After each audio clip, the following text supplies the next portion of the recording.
So, last night na namin sa Sagada, kaya punta tayo sa room ni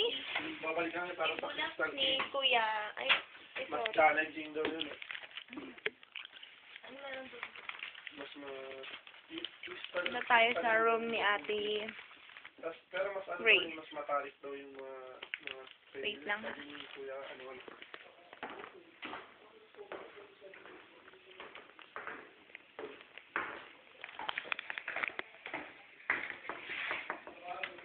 Pak. Hi.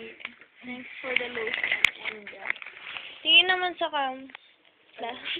tingin. Tutulog. Ayan, nag-impake na siya. At eto, tutulog na si 3D and si Ate Grace. Kailangan talaga may gano'n. Siyempre, te. Popost ko to sa sa Facebook. Makikita ko na naman sa Facebook yan. Talaga.